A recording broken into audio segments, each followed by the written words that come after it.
শুভ সন্ধ্যা বন্ধুরা। আজ হলো 1 জানুয়ারি, বৃহস্পতিবার। আজকের সন্ধ্যার বিশেষ বিশেষ খবর হলো জার্সি বদলের কূপে কাঠিগোড়া বিজেপি, একনিষ্ঠ কর্মীদের খুবই প্রশ্নের মুখে 26-এর রণকৌশল। 2026-এর বিধানসভা নির্বাচনকে সামনে রেখে রাজ্য রাজনীতিতে যখন কৌশলগত পুনর্বিন্যাস চলছে, ঠিক তখনই কাছাড় জেলার কাঠিগোড়া বিধানসভা আসনে শাসক দল বিজেপির অভ্যন্তরীণ সাংগঠনিক স্থিতিশীলতা নিয়ে গুরুতর প্রশ্ন উঠে আসছে। নির্বাচনের দিনক্ষণ এখনও ঘোষণা না হলেও কাঠিগোড়া বিজেপির টিকিট বন্টন প্রক্রিয়া ঘিরে যে রাজনৈতিক ও সাংগঠনিক অস্বস্তি তৈরি হয়েছে তা নিছক গুঞ্জন নয়, বরং তা সংগঠনের তৃণমূল স্তর থেকে উঠে আসা ধারাবাহিক অভিযোগের প্রতিফলন। বিজেপির তৃণমূল কর্মী ও মণ্ডল স্তরের নেতাদের অভিযোগ, কাঠিগোড়ায় বর্তমানে দলের প্রার্থী নির্বাচনের ক্ষেত্রে আদর্শগত কন্টিনিউটি ও সাংগঠনিক লয়ালিটির পরিবর্তে প্রাধান্য পাচ্ছে ইলেকটোরাল ম্যানেজমেন্ট অ্যাপ্রোচ, অর্থাৎ ভোট অঙ্কের সম্ভাব্য সমীকরণকে সামনে রেখে কংগ্রেস ব্যাকগ্রাউন্ড থেকে উঠে আসা একাধিক নেতাকে দলে এনে শর্টকাট ইলেকটোরাল গেইনের চেষ্টা করা হচ্ছে। দলের একনিষ্ঠ কর্মীদের মতে এই কৌশল সরাসরি ক্যাডার বেসকে দুর্বল করছে। বুথ ম্যানেজমেন্ট, পণ্যা প্রমুখ শক্তি কেন্দ্রের মতো সংগঠনের যে মাইক্রো লেভেল স্ট্রাকচার, তা মূলত নির্ভর করে দীর্ঘদিনের নিষ্ঠাবান কর্মীদের উপর। অথচ তাদেরই আজ সিদ্ধান্ত গ্রহণের প্রক্রিয়া থেকে ক্রমশ সরিয়ে দেওয়া হচ্ছে। কাঠিগোড়ার রাজনৈতিক সচেতন মহলের বিশ্লেষণে উঠে আসছে একটি পরিচিত প্যাটার্ন, যা ইতিমধ্যেই রাজ্য রাজনীতিতে একাধিকবার দেখা গেছে। রাজেন গুহাই ও সিদ্ধার্থ ভট্টাচার্যের রাজনৈতিক জীবনের উত্থান পতনকে উদাহরণ হিসেবে টেনে এনে কর্মীদের একাংশ বলছেন, বিজেপিতে দীর্ঘদিন সংগঠনের জন্য লড়াই করা নেতাদের ক্ষেত্রে ইউটিলিটি শেষ হলেই এক্সিট, এই প্রবণতা ক্রমশ প্রাতিষ্ঠানিক রূপ নিচ্ছে। এই প্রেক্ষাপটে কাঠিগোড়া বিজেপির পুরনো নেতাদের আশঙ্কা, দল যদি আবারও নব্য আগত নেতাদের সামনে রেখে নির্বাচনমুখী হয়, তবে তা সংগঠনের ভিতরে দীর্ঘস্থায়ী ডিমোরালাইজেশন তৈরি করবে, যা সরাসরি প্রভাব পড়বে ভোটের দিনে বুথ স্তরের পারফরমেন্সে। 2021 সালের বিধানসভা নির্বাচনের ফলাফল বিশ্লেষণ করলে স্পষ্ট হয়, কাঠিগোড়ায় বিজেপির পরাজয়ের অন্যতম কারণ ছিল অভ্যন্তরীণ সমন্বয়ের অভাব ও ক্যাডারদের নিষ্ক্রিয়তা। ভোট ট্রান্সফার রেট প্রত্যাশিত মাত্রায় পৌঁছায়নি, যার ফলে শাসক দলের রাজ্যব্যাপী সাফল্যের মধ্যেও কাঠিগোড়া ব্যতিক্রম হয়ে দাঁড়ায়।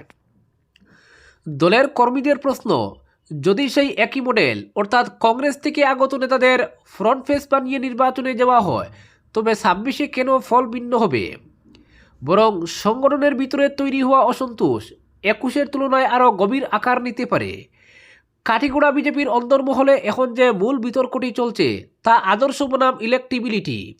বিজেপির একাংশ নেতৃত্বের ধারণা, কংগ্রেস ব্যাকগ্রাউন্ড থেকে আসা কিছু পরিচিত মুখকে দলে টেনে এনে নির্বাচনে নামালে তাৎক্ষণিকভাবে ভোটের অঙ্কে সুবিধা পাওয়া যেতে পারে।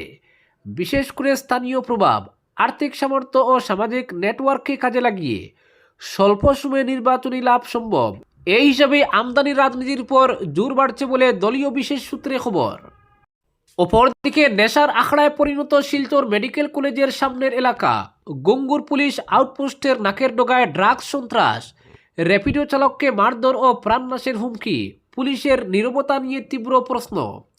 শিলচর শহরতলির গঙ্গুর এলাকায় র্যাপিডো চালককে ভাড়া না দিয়ে মারধর, ছিনতাই ও প্রাণনাশের হুমকির ঘটনায় তীব্র চাঞ্চল্য ছড়িয়েছে।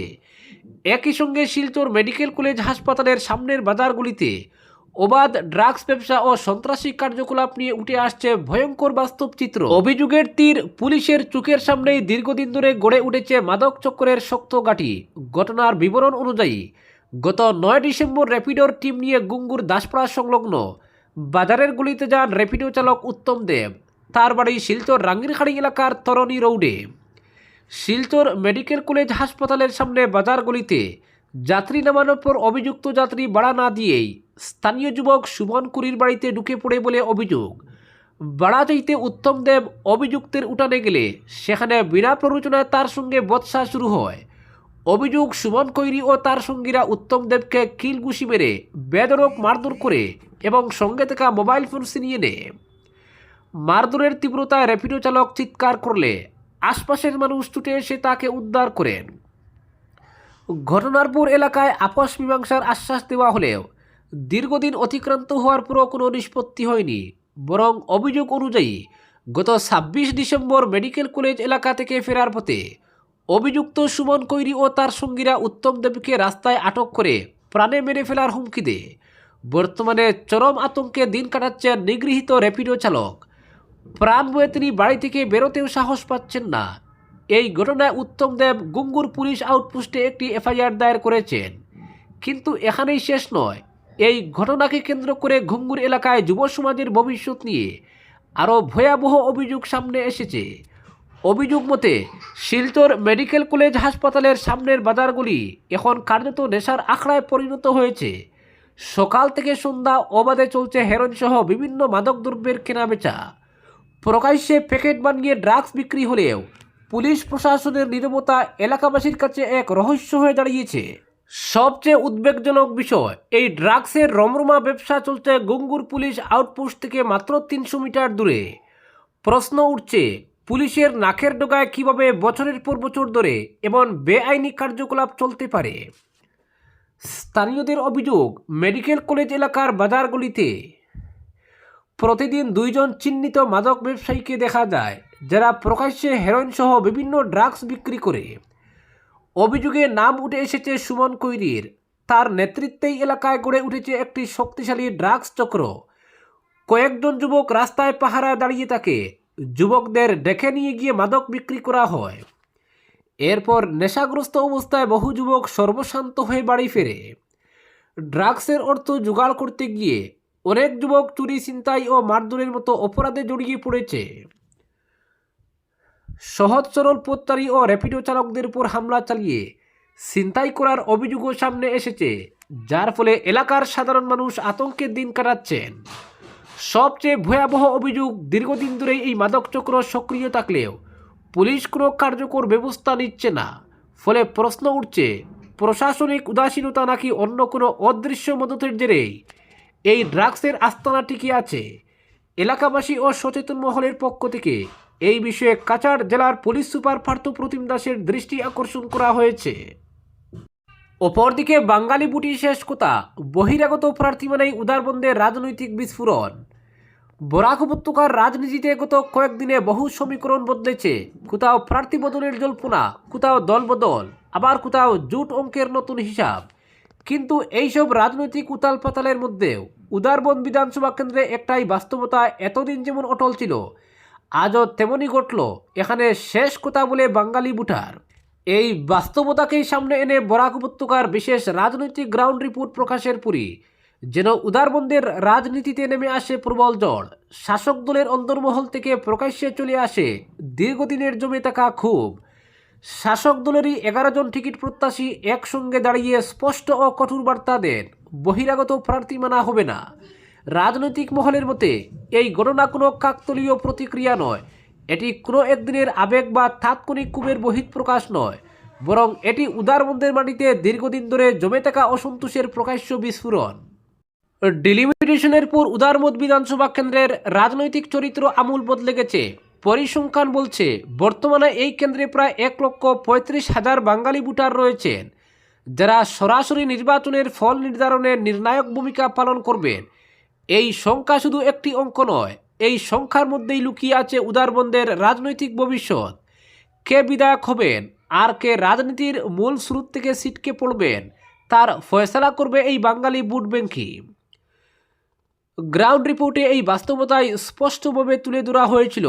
সেখানে বলা হয়েছিল উদারবন্দের রাজনৈতিক লড়াই আর শুধু পোস্টার, মিছিল বা স্লোগানের মধ্যে সীমাবদ্ধ নেই। লড়াইটা এখন অনেক বেশি নীরব, গভীর এবং ভেতরে ভেতরে তীব্র। স্থানীয় দলীয় কর্মীদের অভিযোগ অনুযায়ী উদারবন্দে এবার ভোটাররা খুব কম কথা বলছেন। প্রকাশ্যে উত্তেজনা কম, কিন্তু সিদ্ধান্ত নেওয়া হয়ে গেছে অনেক আগেই।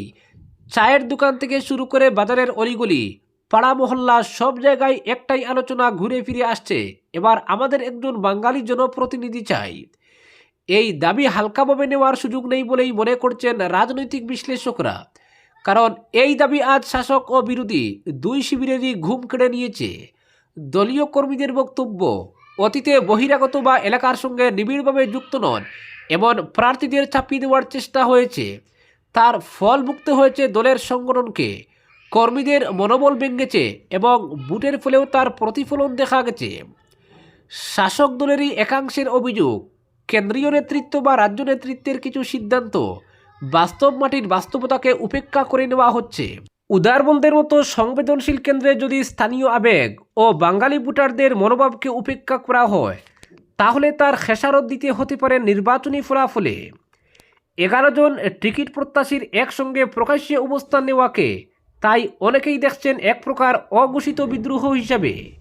যদিও প্রকাশ্যে কেউ দল বিরোধী কথা বলছেন না, তবে কথা একেবারে পরিষ্কার, উদারবন্দে বহিরাগত প্রার্থী চাপিয়ে দিলে তার বিরুদ্ধে সংগঠনের ভেতর থেকেই প্রতিরোধ গড়ে উঠতে পারে। একদিকে শক্তিশালী বাঙালি ভোট ব্যাংক, অন্যদিকে দীর্ঘদিনের জমে থাকা ক্ষোভ, এই দুইয়ের সমীকরণ ঠিকভাবে বুঝতে না পারলে বড়সড় রাজনৈতিক বিপর্যয় অনিবার্য, এমনটাই মনে করছেন অভিজ্ঞ রাজনৈতিক মহল। উদারবন্দের মাটি আজ স্পষ্ট করে জানিয়ে দিচ্ছে, এখানে শেষ কথা পোস্টার বা স্লোগান নয়, শেষ কথা বলবে ভোটার। আর সেই ভোটার এবার নিজের প্রতিনিধি নিজেই বেছে নিতে বদ্ধপরিকর। এদিকে শাসক দলের অন্তর্মহলে মুখ্যমন্ত্রীর সাম্প্রতিক বরাক সফরের পর রাজদীপ গোয়ালার নাম যেভাবে ঘুরতে শুরু করেছে, তাতেই অস্বস্তি বেড়েছে।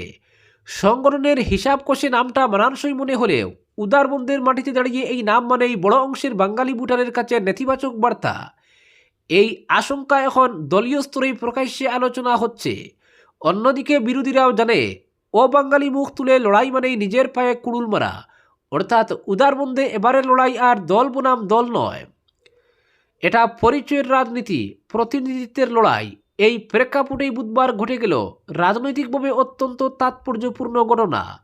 উদারবন্দের 11 জন বিজেপি টিকিট প্রত্যাশী একজোট হয়ে শিলচরের কাছাড় জেলা বিজেপির সদর কার্যালয়ে হাজির হয়ে জেলা সভাপতি রূপম সাহার হাতে নিজেদের অবস্থান তুলে ধরেন। বার্তাটা একদম পরিষ্কার, উদারবন্দে বহিরাগত প্রার্থী মানা হবে না।